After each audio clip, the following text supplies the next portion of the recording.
All right, hold up. Before we get into the first interview, we definitely have to stop and thank some of our sponsors. The Collab project wouldn't be possible without the fine folks at ACS, Henry Martin Law, Hopsteiner, Polera Mazza, Tarantino Engineering Consultants, Victory Packaging, and of course Whitey's Liquor. So thank you for not only supporting BAM, but especially the Collab project. All right, on to the first interview. Yeah, my name is Matt Hanlon. You're here obviously at Calvert Brewing Company, located up in Marlboro. My general role, I guess, is just overall operations, sales, marketing, production, pretty much everything. Everything that's under this roof and everything that's outside as a company, I'm basically in charge of the company. Yeah, when I heard about the project, I thought it was a fantastic idea. I obviously know that everything that happened this year with regard to COVID and how it's affected not only the national scene, it's actually obviously hurt obviously more so on the local side with Maryland. And part of that aspect is obviously the Brewers Association of Maryland and the benefits that they allow for us as small breweries essentially to kind of be our voice in the legislative part of this state with positive reforms. So, knowing that we're, I guess ultimately a good and bad aspect is, there's no festival this year, depending on how you look at it, is, with knowing that BAM had obviously lost the opportunity to actually fund and help support them, it made sense for us. It made sense for us to kind of, especially be a part of this specific beer and then this, specific collaboration in itself. I think it's a fantastic opportunity for Calvert Brewing because we have such a unique, I guess, location where there aren't many Southern Maryland breweries, and compared to how like the brew scene in Maryland actually transpires. So it's nice to actually be a part of it because we can help. We can try to help and really kind of capture and encapsulate just what craft breweries in the state of Maryland can actually bring for the state of Maryland, just plain and simple. I believe it's a great opportunity for us. But I think that the ethos of craft breweries is a collaborative effort. So I believe that the best collaborations that there are ones that are just free flow, free forming ideas, ones that one person or one group of people have seen it one way for so long, and then another person comes in with a different perspective. And that other person's perspective then sometimes leans towards changing that one group's, perception of what's right, what's wrong, or what's kind of historic, if you will. So I think, yes, it's a fantastic time. I think that we've always had, and I don't say it singularly as Calvert Brewing, but I think we as a group of individuals will always benefit from collaborations. I think there's always room for growth. I think there's always room for education. And I think there's always room for that collaboration to help bring everyone to that next level, focus on real quality side of the business.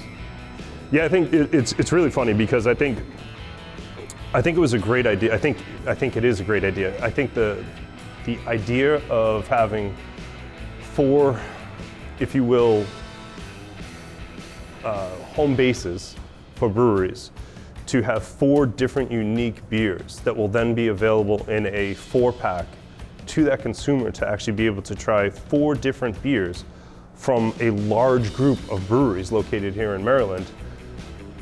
I think it's going to be extremely exciting. I think it is exciting. I think for us and why we're excited about it is because it's something that, we're going to brew an Italian Pilsner. And that's something that, isn't really prevalent here in this state. It isn't really prevalent here in the States, in plural.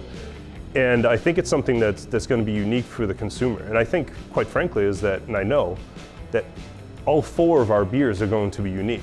It's not going to be a beer that you've already had before, because that's kind of, again, the purpose here is to having this massive collaboration, is that everybody is having input. Jared will talk about it, but even for when we stepped up and we started brewing yesterday, all 4 collaboratives all came in and said, well, maybe tweak this a little bit, maybe add this a little bit, maybe add these salts into the water profile instead of these salts. And again, it's the beautiful aspect and nurturing aspect of craft beer. Yeah, so for Calvert Brewing, the collaborators that we kind of got together and started working on this project with is Forward Brewing out in Eastport, down in Annapolis. We have Elk River, which is basically Cecil County, I believe. We have Denizens, which is a local for us here in PG County, and obviously kind of a staple here in the state of Maryland. And we also kind of have just another mix, if you will, is Hysteria. So with Tyler is a part of that as well. So it's been a kind of a cool little group of like-minded individuals. Yeah, I think what our end goal here is to have that person pick up this 4-pack and again enjoy something that's unique to each one of us, and yet at the same time still understand that the bigger picture aspect of what we're doing here is to showcase the Maryland brewers and to showcase what we're truly capable of and how we're going to continue to push the envelope forward, again, when it comes down to the quality side of what we're putting out.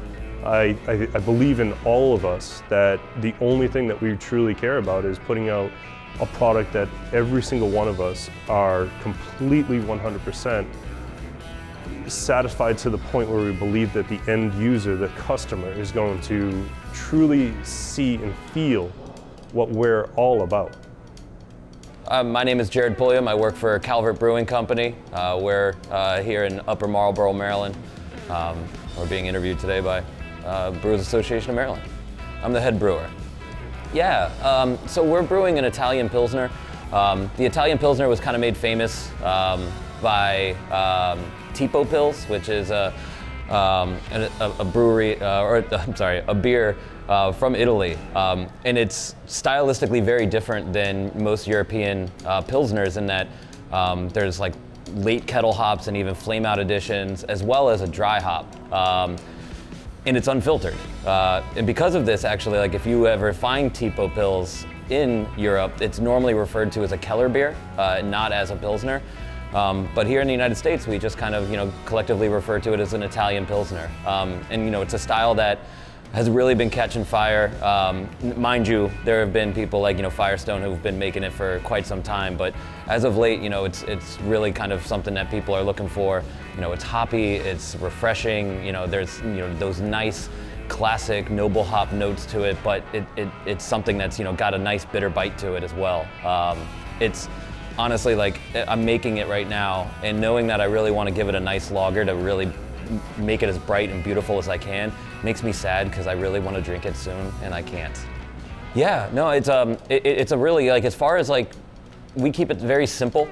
So we use just a Pilsner malt base, and then we're using kind of a variety. We are using a lot of the noble hop varieties, like we have Saaz in there and all of that, which is going to give you, that spiciness that Saaz does, some earth tones and all of that.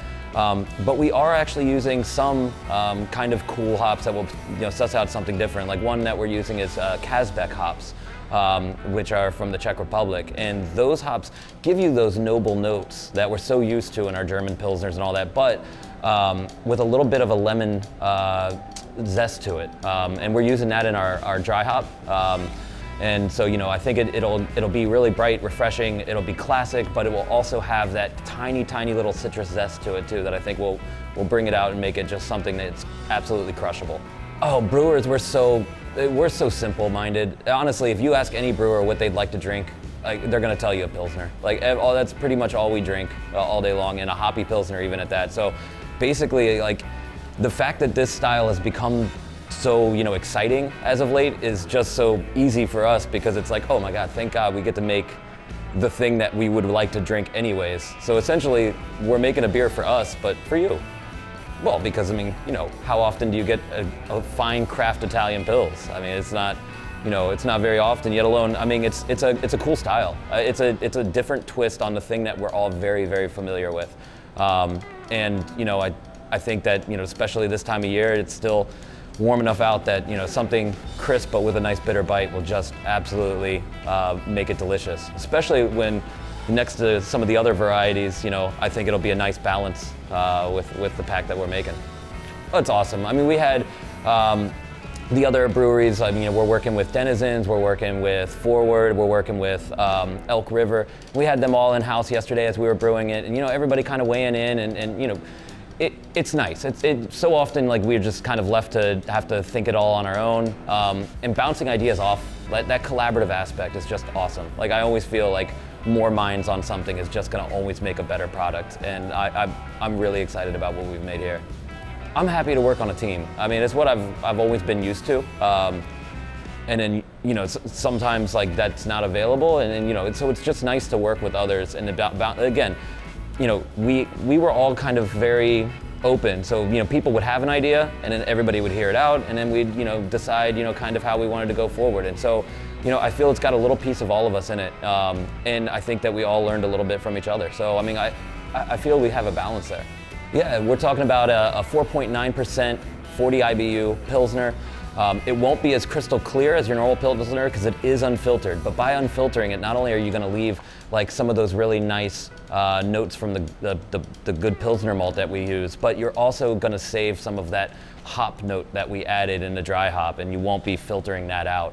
And in it, you're going to get that different take on that familiar taste. Like, we all know Pilsners, but this is a different style of Pilsner that's gonna give you that little lemon zest while still giving you the noble hop varieties that you're used to, but a little bit more punch when it comes to the IBUs. While in the store and deciding to support the Brewers Association of Maryland, please pick the Pilsner, which will be a light, refreshing twist on the classic style.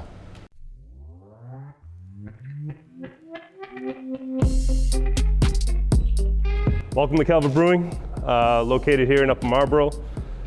So what you see is kind of a general picture of our tasting room, where the whole facility itself is about 24,000 square feet, of which we have about 3,000 square foot facility related to the retail space. We offer, actually right now during the pandemic, we offer beer to go, we offer on-site consumption, we also offer outside if you'd like to as well. So this is our brew house. Brew house is a 20 hectoliter brew house. We actually have a very unique setup where we have a mash press, which is completely different than a normal setup where we actually don't have a lauter. So the process itself goes from mash to lauter a lot of times. We actually do not have an actual lauter. We have this mash press, which basically takes all of the mash, all of the sugar water with grain. It squeezes all of that together and tries to dry it out as best as possible. So our grain comes out about 93% dehydrated.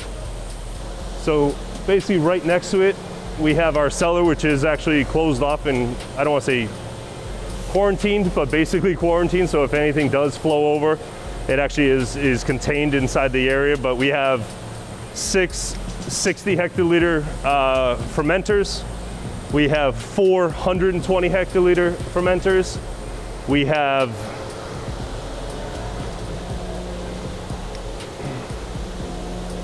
2 30-barrel fermenters, and we have a little tiny squat over there for a single turn. So that's where we have like all the fun stuff that we put out on a weekly or monthly basis. And now we'll walk into the cold box. Pretty much, I think, every craft brewery's envy.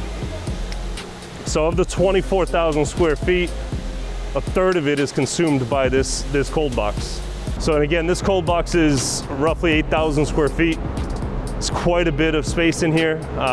It is very cold, and like I said, it is an envy of a lot of craft breweries because there is the amount of space that's actually available in this location. So in the past years, when we've had the Maryland Craft Beer Competition,